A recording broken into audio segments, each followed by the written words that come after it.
Porca with Tomás McCarthy on WLR. With Hooper Dolan Insurances. For business insurance you can rely on. More info at hooperdolan.ie. So after 76 championship appearances, 4 All-Stars, 3 Munster titles and 2 National Leagues, Michael Brick Walsh has bowed out of inter-county hurling. And a man who knows the Stradbally man inside out is a 2007 Hurler of the Year, Dan Shanahan. Dan, I suppose, turning back the clock, what was your first impression of Brick when he joined the panel back in 2003? Yeah, Tomás, it's a while ago now. The memory wouldn't be great, but again, this figure coming in, Tomás, that young lad coming in,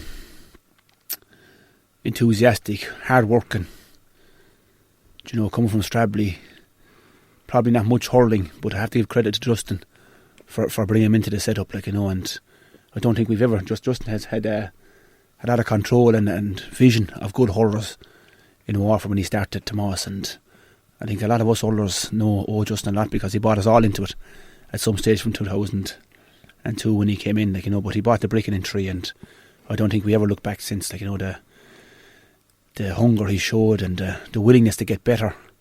Tomás was unbelievable, and Brick could tell you at the start he was raw at the hurling, he's probably more of a football man, but by God, what he brought was the heart to win the ball, and you can't teach that in any young fella, Tomás. You had to have it, and he had it when he came in from day one. Yeah, well, what sort of presence was he around the camp, Dan, in your experience? Yeah, around it, he was unbelievable, Tomás. As the years went on and on, Tomás, he was a leader. He became captain there, Justin Maynard captain. I heard Justin during the week speaking of him, and he couldn't have made a better man captain. And his leadership, Tomás, on and off the field was unbelievable. On big days, he never left you down. I don't think I ever saw him having a bad game, Tomás. That's how good he was in every game. So he was unbelievable to win that dirty ball, Tomás. I was one of the cute hurlers there when he was around that you might stand out, and he'd often go into the ruck and come out with the ball, and he'd be outside to lay it off to you, and he was 1 against 3, 1 against 4. 9 times out of 10 the Brick would come out with the ball, and you can't train that into people, Tomás, that they have it or they don't have it. And from, I say, a young man, this man had it, and he's gone on to prove it with his own club as well, Tomás. I think he's 10 county senior football medals, has played senior hurling for over a decade with his club, and you named all the stuff he's won there, 4 All-Stars in different positions, 74, 76 appearances in a county jersey, and I cannot remember him being injured in any of them games, Tomás, you know what I'm saying, or missing a game. Yeah, it's phenomenal. Yeah, how did you keep himself in such good shape, Dan, over the years? Yeah, Tomás, I suppose Tomás, he looked after himself, Tomás, on and off the field, as simple as that. You're looking at it, Michael probably admit himself he got lucky with having no injuries or serious injuries. The amount of stuff this man has played on Tomás over the last decade has been unbelievable.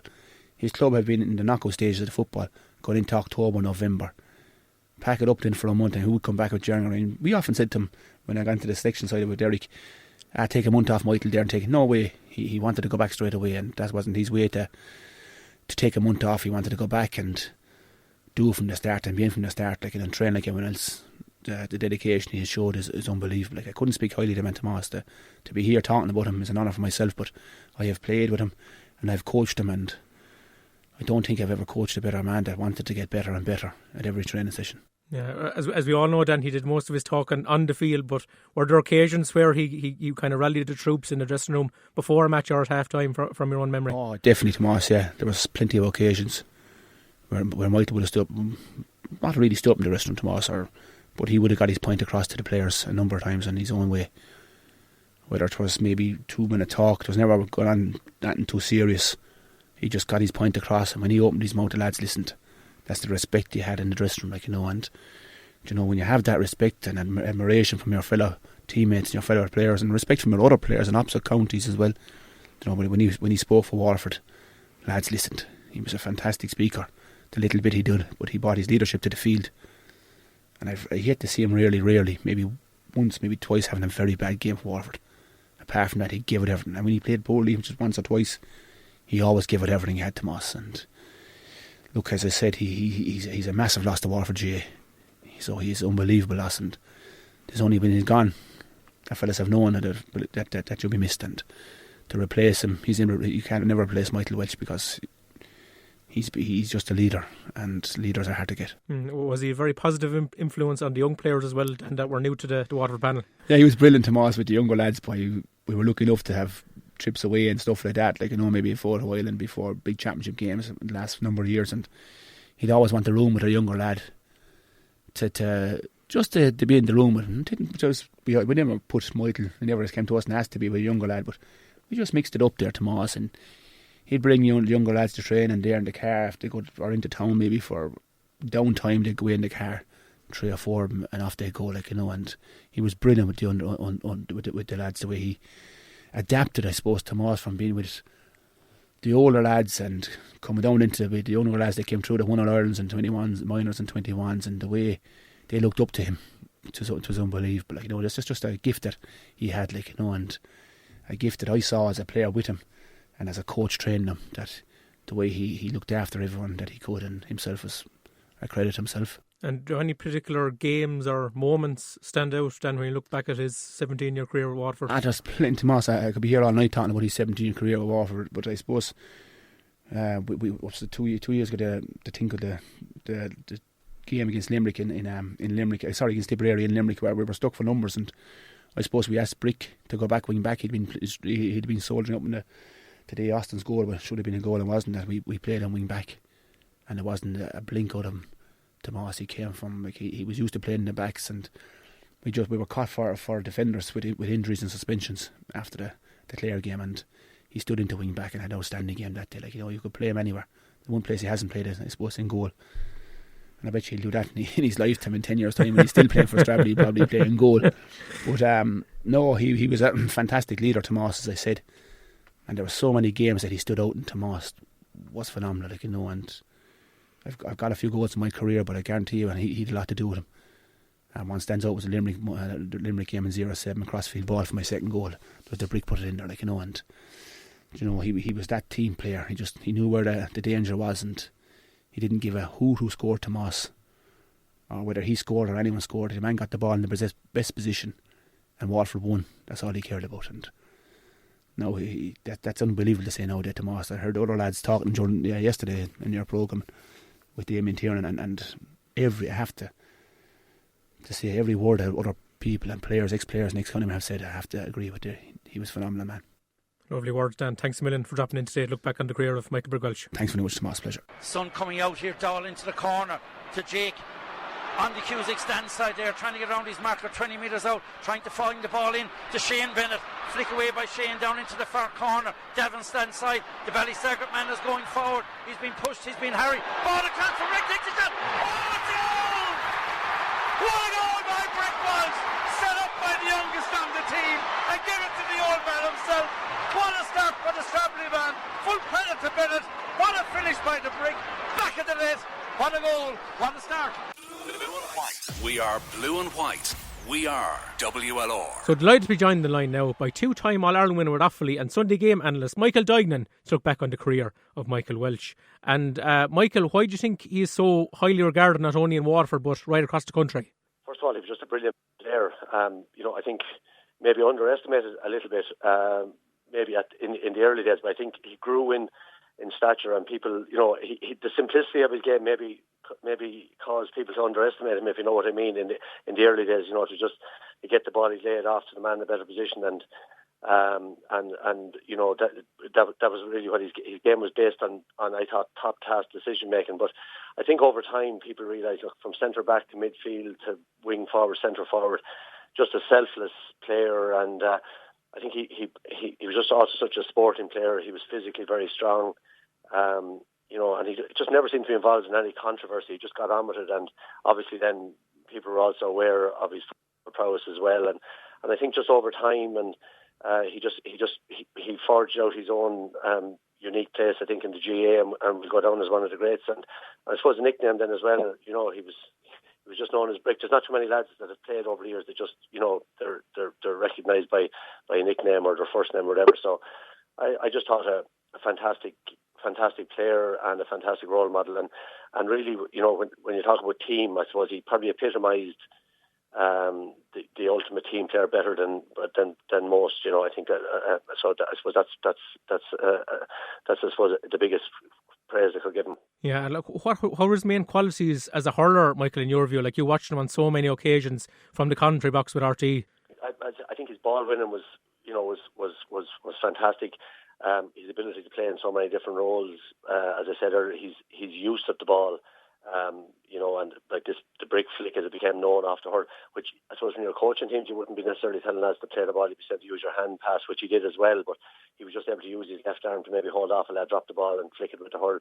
And a great hurling brain, and I think, also just a toughness and ability to play so many matches that he did, to be always available and very, very rarely injured. I think there's an awful lot of boxes, like, when you talk about what you need to be an inter-county player, there's a lot of boxes to be ticked, and he ticked them all so effortlessly. A great athlete as well. So I think all that, and Waterford would have had a lot of, I suppose, very much, off-the-cuff genius hurlers throughout his career. He would have played with so many, like if you go from the time of Ken McGrath and Paul Flynn and Owen Kelly and Tony Brown and right through then to Dan Shanahan, John Millans. There were so many sort of instinctive, brilliant players, and he knew his value then to the team, that he would do the simple things. He would be a leader on the field. From what I can gather from all the compliments he's got from the lads over the last week, a great leader off the field as well, in a quiet way. So I just think, that he probably had very few weaknesses. He wouldn't have been noted as a massive scorer, but he could still score. When it was the right thing to do, he didn't mind having a shot, but he was happy to give it to the lads that were maybe guaranteed to put it over the bar. And I think that just that natural hurling brain, that instinct that he had, I think separated him from the rest. Yeah, and you mentioned earlier, Michael, like he won All-Stars in defence, midfield and attack. Where do you think he played his best hurling for Waterford? Jesus, that's a tough one. I think he was very important everywhere. But I probably would have thought, I thought his spell at centre back, I thought he was excellent, because if you take, the different types of centre backs that there have been over the years, some centre backs like Ken was so flamboyant, and covering ground and long range clearances and all that. But I suppose Brick's ability to hold the centre and as I say, to win the ball, lay it off, and have that command and presence. I thought that was an important spell. But it's hard to really answer that, because I think every role he carried out so well. And even when he was up in the forwards there as well, I mentioned some of those great stickmen that Waterford had and some great finishers, but they needed somebody like Brick as well. And Seamus Prendergast, I think maybe is another man that fits that model, that to win the hard ball and to be physically so strong and to put so much pressure on. You could have a very good wing back or centre back, and you put Brick on him and he'd stop him hurling, as well as you saw that as recently as a couple of summers ago with Mark Coleman. The ability to win so much possession and put so much pressure on maybe ball playing half backs. So that's very valuable. So look, I don't think you don't win All-Stars easily, and you certainly don't win them across all the lines without being an exceptional player. Exactly. And just a final one for you, Michael, with Brick Walsh leaving the stage, Noel Connors, Maurice Shanahan left off the panel now for 2020. Do you think there's going to be a change in the guard now in Waterford under Liam Cahill? I'd have to say I was a little bit surprised maybe with the two lads so quickly, because you'd imagine you'd get your feet under the table with Liam, but he obviously had decided what he saw last summer, maybe that he thought the lads' legs were going. So I thought they were big calls and maybe stapling calls immediately. So there should be still a lot of talent in Waterford. A lot of the panel that have, a lot of very good under 21s and that over the last few years. So, Liam Cahill will come with his own ideas, and I think he's laid down a marker. Brick obviously went on his own terms, and I'd say, as I say, I was a bit surprised that particularly a leader like Noel Connors, and I think when you lose Noel Connors and Brick Walsh out of the dressing room, they're two very, very important role models and characters. So their boots will have to be filled, and other players will have to step up, and that's a big thing I think in inter-county dressing rooms, having leaders like that. So certainly I think we will see a new look Waterford team obviously next year because of personnel changes, and Liam Cahill will come with his own ideas. So and it'd be good to see. I think Waterford, they're probably very disappointed the way last summer went, and I think there's a lot of good hurlers in the county still. So all I can say is good luck to everyone. We have 7 or 8 teams, I think, at a very good level around the country, and Waterford should certainly be capable. I thought last year they would go a lot better. I thought they would qualify out of Munster, and they didn't. So it'll be interesting times ahead. And look, with what's going on in Clare, they've no manager, Galway no manager. You know what I mean? It's an ever-changing landscape, and at least Waterford have the management team in place, and they've acted very quickly in terms of laying down the marker. Ball is with Ty de Burka. He's on the 65. It's going to drop short inside. Bennett snaps it and drags it. He's dragged down. Good chance for a goal here. For the break. Takes a shot. Yes! Goal! It's a goal for Waterford. Brick Walsh the deliverer. Shane Bennett set it up. Gave it to the Brick. I think we'd have got the advantage rule. It could have been a free for Waterford. Play on, says the referee. And no better had to play on than the Brick Walsh. Ball in the back of the net. 36 minutes gone. Brick, the genius.